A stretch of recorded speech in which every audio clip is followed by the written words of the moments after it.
The Claisen condensation is very similar to the aldol condensation, except that we're going to use an ester in this case instead of aldehydes or ketones. And this changes things because instead of two R groups next to our carbonyl, we have one R group and one OR group, which we've seen before can act sometimes as a leaving group. So we now have a potential leaving group attached to our carbonyl species. So let's look at what happens when we mix this with, the first step is basically choosing the same OR group as our base. So if I have an ethyl ester, I'm going to use ethoxide as my base. If I have a methyl ester, I would use methoxide as my base.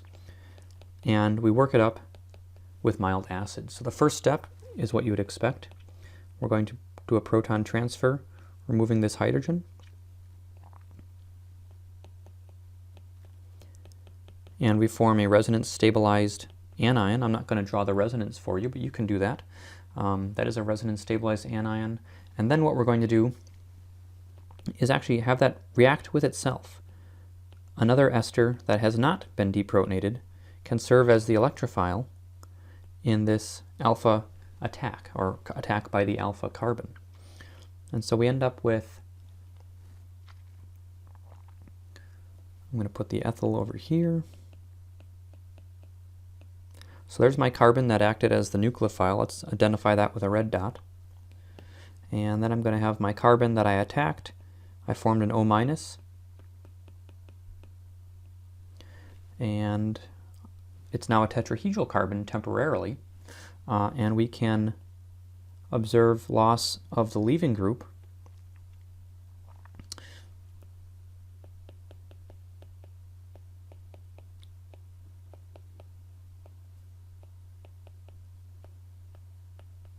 So I've produced ethoxide in this step through loss of leaving group.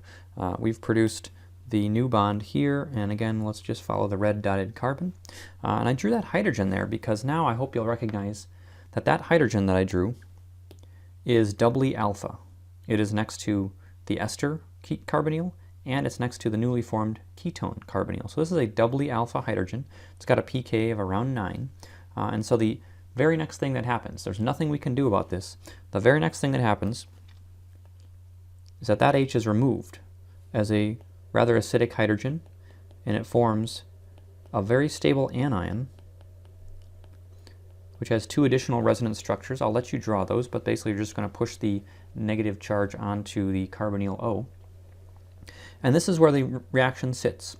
And I can draw the byproduct. We made ethanol in this case. This is where the reaction sits until I add my second step, mild acid.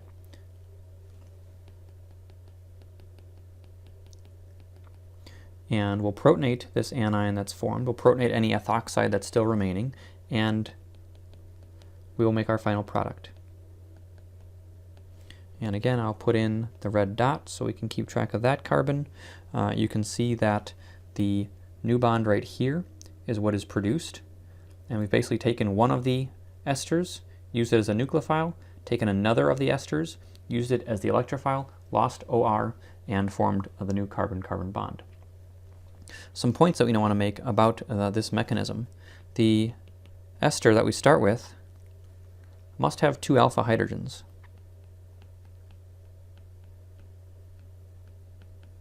And you saw that I removed two alpha hydrogens. Here's the first one, and if we want to follow that red dotted carbon throughout the reaction, there it is at the start.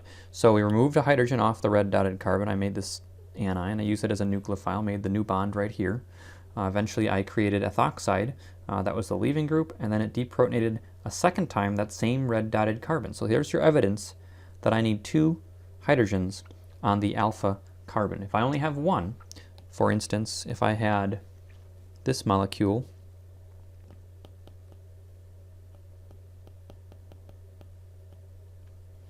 with one H there, I'll draw the H for you, that will not work so well in this mechanism. Why is that? Well, that's because when we get to this step, I don't have that second hydrogen. And so this base hangs around. We could actually do a reverse mechanism where we go backwards. And so this base can attack this carbonyl, reforming this tetrahedral intermediate. We could actually kick off the original nucleophile in a loss of leaving group step. So the fact that we can remove this second H and form this very stable anion, that's the driving force here. This is low energy. This is the driving force. If we can't take off that second H, we are unable to complete the Claisen mechanism, and so we won't get to the Claisen product that we have right here. Another point that we want to make must match the base to the ester OR group. So why do you think that is? So basically that means we can't use NaOH. Why can't we use NaOH, and must we use basically the equivalent OR group that we started with on the ester? Think about that. Remember from chapter 21 that esters can undergo hydrolysis under base conditions. That would be called saponification. So if we used a different OR group, we would swap R's at the least. If we used NaOH, we'd actually turn our ester into a carboxylic acid. It is possible, that's our desired product, but most of the time we want to maintain the ethyl part of the ester, or the methyl, or whatever we use for the final product. And so we're more likely going to choose a base that matches the ester, the R group of the ester. Okay, you remember we talked about crossed aldol reactions where we might produce up to 4 different products. We can also do crossed Claisens, and we can avoid those 4 products if we have certain conditions. So the crossed Claisen, one way we can do this, if one ester has no alpha hydrogens. So if one ester cannot participate as a nucleophile, we're much less likely to get undesired products. So let's look at that. We could have this ester where we have a phenyl group on one side, OR on the other. We could have ethyl acetate, as we saw on the previous slide. I could react them with ethoxide minus OET. I could work that up with H3O+. And now I'm going to, again, I will put a red dot here. That's going to be the nucleophilic carbon. And I would get this set up here. The red dot was my nucleophile. That appears right there. You can see that I've created this new bond through my Claisen reaction. And I have no worries that this molecule here will react as a nucleophile because it has no alpha hydrogens. One other way to do that, use LDA first. So we don't have to use the strong base. We don't have to use the ethoxide base or the alkoxide base. We could use a strong base like LDA. It's a little more expensive. This is not going to replace the OR group on our ester because we know that this is not a nucleophilic base. So if I use LDA here, I know that I'm going to get a quantitative deprotonation at the alpha position.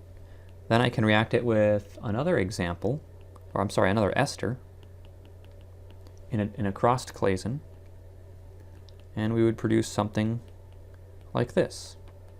And let me mark my nucleophilic carbon again. And so you'll see that I have produced this bond right here has been created when this carbon attacked this carbonyl, formed the tetrahedral intermediate, and eventually eliminated OET. So I can make a crossed Claisen product this way, starting with LDA and avoiding the increase in potential products with a standard crossed Claisen, like we saw with a standard crossed aldol. Let's look at an intramolecular Claisen reaction. So if I can draw this large diester,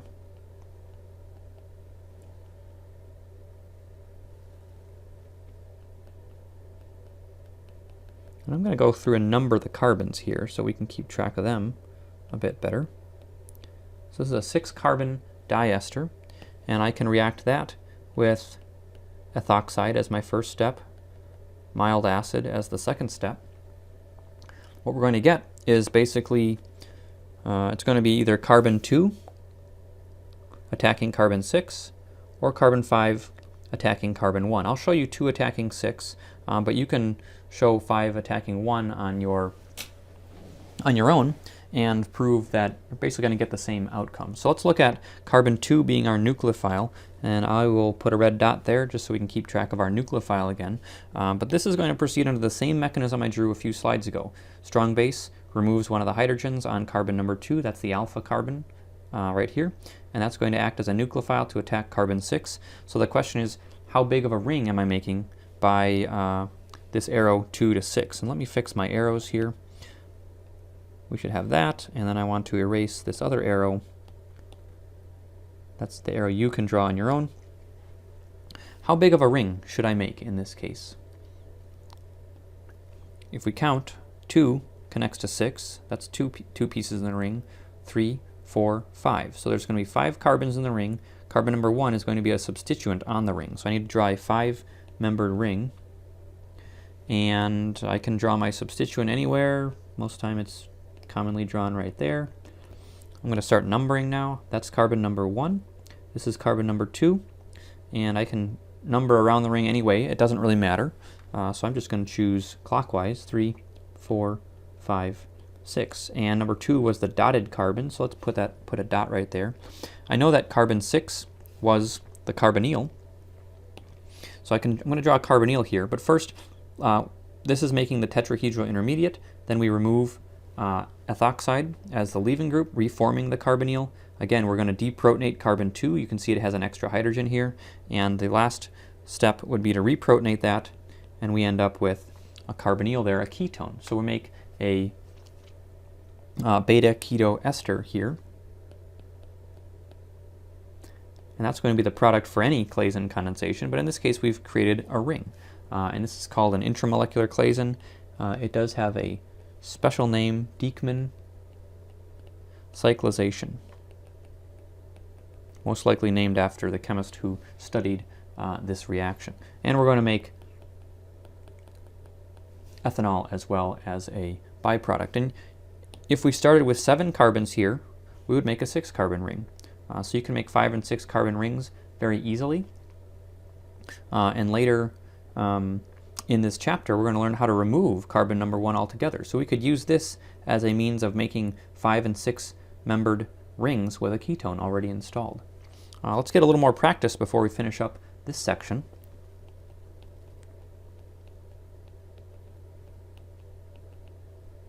So let's produce these molecules via a Claisen.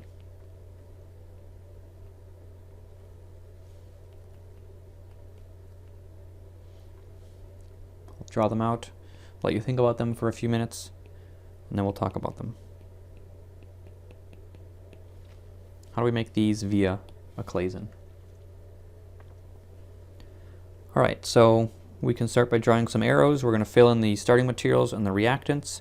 Down here I can tell you most likely ethoxide is the first step, followed by mild acid workup on the top one as well. And I don't really know what base I want to use yet. But first thing I want to look at is the fact that we have a beta keto ester. So you can see the beta keto ester is still present here. That's a good indication that we used a Claisen to produce this. And we look at the ester as the nucleophile. So this carbon is our nucleophilic carbon. That means we're going to make this bond. And that means an OR group used to be attached here. So really what I'm going to do is redraw this 6-membered ring. That's my nucleophilic ester. And I can put a dot here, I can put a dot here. That carbon is the nucleophilic carbon in this example. And then I have this piece, and it needs an OR group here. I'm just going to use ethyl. It doesn't matter what is here. That just makes life easier. Ethoxides are very common. And then, of course, it actually doesn't matter. Well, it does matter what OR group I use there. Let's use the ethoxide again. So that's might be how we parse apart. We'll call that problem A. Problem B, same thing. We have a beta keto ester. We're going to make this bond. This is our nucleophilic carbon, and it's part of the original ester on the right side. So let's just redraw that ester. And then I'm going to redraw the other part, the ketone. I'm going to give it its own OR group. And that's really all there is to that too. We would react these two carbonyls together. We have only alpha hydrogens here. We don't have any on this one. So we can do this crossed Claisen without fear of getting a number of different crossed Claisen products.